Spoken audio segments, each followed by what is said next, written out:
ఇక బీజేపీలోకి బీఆర్ఎస్ మాజీ ఎమ్మెల్యేలు ఇప్పటికే బిఎల్ సంతోష్ను కలిసిన పలువురు లీడర్లు. తాజాగా బీఆర్ఎస్ కు గువ్వల బాలరాజు రాజీనామా, 10 నుంచి 12 మంది ఒకేసారి చేరుతారనే ప్రచారం. చేరికలపై కమలం రాష్ట్ర నేతల వ్యతిరేకత ఉందట. ఇప్పుడు చూసుకో అస్సలు కథ ఇప్పుడు ఉందిగా. అయితే గువ్వల బాలరాజుది ఇంకొక యాంగిల్లో కూడా మనం చూడవచ్చు. ఏంది ఈ యాంగిల్ అంటే, గువ్వల బాలరాజు ఎందుకు చేరుతా ఉన్నాడు ముందుగా అంటే, గువ్వల బాలరాజుది అచ్చంపేట నియోజకవర్గం. అచ్చంపేట నియోజకవర్గం ఎస్సీ రిజర్వ్డ్, షెడ్యూల్ క్యాస్ట్కి రిజర్వ్ అయినటువంటి స్థానం ఇది.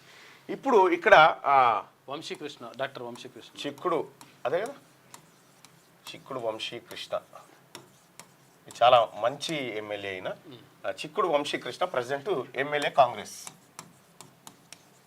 ఇక్కడ ఈయనకు బీఆర్ఎస్ పార్టీ నుంచి గువ్వల బాలరాజు,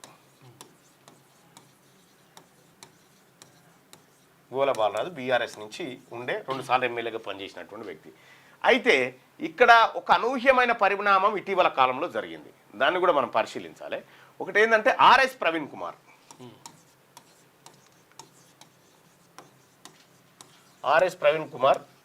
ఈయన ఇటీవల కాలంలో బీఆర్ఎస్ పార్టీలో చాలా యాక్టివ్గా తిరుగుతూ ఉన్నాడు. చాలా యాక్టివ్గా. ఈయనది ఎక్కడ? లోకల్. ఇక్కడ ఈయనది ఎక్కడ అంటే అచ్చంపేట లోకల్. ఈయనది అచ్చంపేటే. ఈయన ఎస్సీ సామాజిక వర్గమే. అంటే బీఆర్ఎస్ కు సంబంధించినటువంటి ఎస్సీ క్యాండిడేట్ ఆడ రెడీగా ఉన్నాడు.